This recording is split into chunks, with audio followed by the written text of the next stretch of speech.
ಅವರೆಲ್ಲ ಕಡೆ ಸರ್ಚ್ ಮಾಡಿದ್ದಾರೆ. ಆದರೆ ಇದು ಪ್ರಜ್ವಲ್ ರೇವಣ್ಣದು ಸೆಲ್ನಲ್ಲಿ ಒಂದು ಆಂಡ್ರಾಯ್ಡ್ ಮೊಬೈಲ್ ಫೋನ್ ಸಿಕ್ಕಿದೆ, ಒಂದು ಪೆನ್ ಡ್ರೈವ್ ಸಿಕ್ಕಿದೆ, ಮತ್ತೆ ಒಂದು ಚಾರ್ಜರ್ ಸಿಕ್ಕಿದೆ.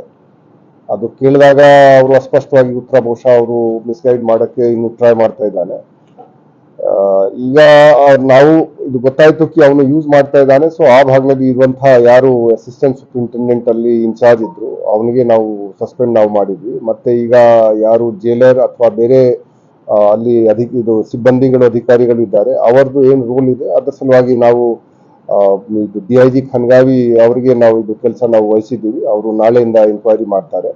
ಮತ್ತೆ SP ಬ್ಯಾಂಗ್ಳೂರ್ ಸೆಂಟ್ರಲ್ ಪ್ರಿಸನ್ ಅವರಿಗೆ ಕೂಡ ನಾವು ಸೋಕಾಲ್ ನೋಟಿಸ್ ಕೊಟ್ಟಿದ್ದೀವಿ. ಯಾಕಂದ್ರೆ ಅವರು ಅಲ್ಲಿ ಹತ್ತಿರದಲ್ಲಿ ಈ ರೀತಿ ಎಲ್ಲ ನಡೀತಾ ಇತ್ತು, ಮತ್ತೆ ಈ ರೀತಿ ಲೋಪದೋಷಗಳು ಆಗಿದೆ, ಅದು ಒಂದು. ಮತ್ತೆ ಇನ್ನೊಂದು ವಿಷಯಕ್ಕೆ ನಾವು ಅವನು ನಿನ್ನೆ ಕೈದಿದ್ದು ಬಟ್ಟೆ ಧರಿಸಲಿಲ್ಲ, ನಾನು ಕೇಳಿದ್ದೆ. ಈ ಬಗ್ಗೆ ನಮಗೆ 3 ತಿಂಗಳ ಹಿಂದೆ ಯಾರು ದೂರು ಕೊಟ್ಟಿದ್ರು.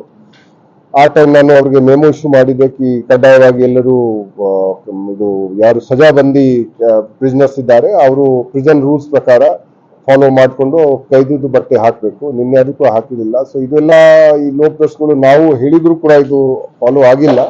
ಅದರ ಸಲುವಾಗಿ ಅವ್ರಿಗೆ ಕೂಡ ಸೋಕಾಲ್ ನೋಟಿಸ್ ನಾವು ಕೊಟ್ಟಿದ್ದೀವಿ. ಮತ್ತೆ ಈಗ ಯಾರು ಕೊಟ್ಟಿದ್ದಾನೆ ಇದರ ಬಗ್ಗೆ CCVನವರು ತನಿಖೆ ಅವರು ಮಾಡ್ತಾರೆ. ಯಾರು ಕೊಟ್ಟಿದ್ದಾನೆ ಅದು ಇಂಪಾರ್ಟೆಂಟ್ ಇದೆ. ಯಾರು ಜೈಲು ಒಳಗಡೆ ಏನಾದ್ರು ಮಾಡಿದರೆ ಆರ್ತಿ ಕಂಡು ಬಂದ್ರೆ ನಾವು ಅವ್ರ ಮೇಲೆ ಕೂಡ ಕ್ರಮ ತಗೊಳ್ಬೇಕಾಗತ್ತೆ.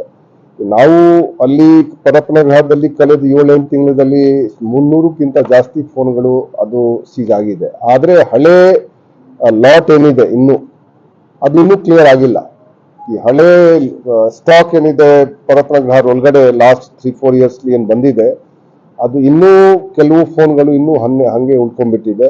ಈ ಫೋನ್ ಬಗ್ಗೆ ಕೂಡ ಅನಿಸ್ದೆ ಇದು ಸ್ವಲ್ಪ ಹಿಂದೆಯಿಂದ ಅವನ ಕಡೆ ಬಂದಿದ್ದಾನೆ. ಸಿಮ್ ಕಾರ್ಡ್ ಚೇಂಜ್ ಮಾಡಿದ್ದಾನೆ ಇತ್ತೀಚೆಗೆ, ಆದ್ರೆ ಫೋನ್ ಸ್ವಲ್ಪ ಅವನ ಕಡೆ ಇದು ಮಾರ್ಚ್ ನಲ್ಲಿ ಕೂಡ ಒಂದು ಸಿಮ್ ಯೂಸ್ ಆಗಿದೆ. ಈಗ ಇದು ನಮ್ಗೇನ್ ಮಾಹಿತಿ ಬಂದಿದೆ. ಸೊ ಈಗ ನೋಡ್ಬೇಕು ಮಾರ್ಚ್ ಹಿಂದೆ ಕೂಡ ಎಲ್ಲಿ ಇತ್ತು ಫೋನ್ ಏನಿದೆ ಅದು ಸ್ವಲ್ಪ ನಾವು ನೋಡ್ಬೇಕಾಗತ್ತೆ.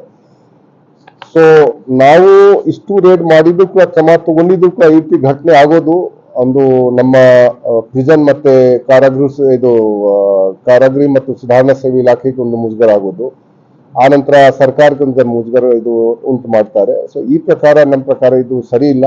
ಯಾರು ಇದಕ್ಕೆ ಕಾರಣೀಭೂತಿರ್ತಾರೆ ಅವ್ರ ಮೇಲೆ ನಾವು ಕಠಿಣ ಕ್ರಮ ಜರುಗಿಸ್ಬೇಕಾಗತ್ತೆ. ಈಗ ಕೂಡ ನಾವು ಮಾಡಿದ್ದೀವಿ. ನಾವು ಬಂದ ನಂತರ ಬಹಳಷ್ಟು ಜನ ನಮ್ಗೆ ಇದು ಬಹಳ ಬೇಜಾರಾಗತ್ತೆ ಅವ್ರ ಮೇಲೆ ಕ್ರಮ ತಗೊಳಕ್ಕೆ. ಆದ್ರೆ ಯಾವ ಬೇರೆ ದಾರಿನಿಲ್ಲ. ಯಾಕಂದ್ರೆ ಇಷ್ಟು ನಾವು ಹೇಳಿದ್ರು ಕೂಡ, ಇಷ್ಟು ಅವ್ರಿಗೆ ನಾವು ಅವ್ರ ಮೇಲೆ ಕಣ್ಣಿಟ್ಟಿದ್ರು ಕೂಡ ಈ ರೀತಿ ಅವರು ಕೆಲಸ ಮಾಡ್ತಾರೆ. ಮತ್ತೆ ಅವ್ರ ಮೇಲೆ ನಾವು ಕಾನೂನು ಪ್ರಕಾರ ಕ್ರಮ ಆಗ್ಲಿ ಅಥವಾ ಶಿಸ್ತಿನ ಕ್ರಮ ಆಗ್ಲಿ ನಾವು ತಗೊಳ್ಳೇಬೇಕಾಗತ್ತೆ. ಸೊ ಇದು ಈ ರೀತಿ ಘಟನೆ ನಮ್ಮವರು ಮಾಡಕ್ಕೆ ಹೋದ್ರೆ ಮುಂದೆ ಕೂಡ ನಾವು ಕ್ರಮ ತಗೊಳ್ತೀವಿ. ಮತ್ತೆ ಈ ರೀತಿ ಘಟನೆ ಆಗಬಾರ್ದು, ಅದರ ಸಲುವಾಗಿ ನಾವು ಪ್ರಯತ್ನ ಮಾಡ್ತೀವಿ.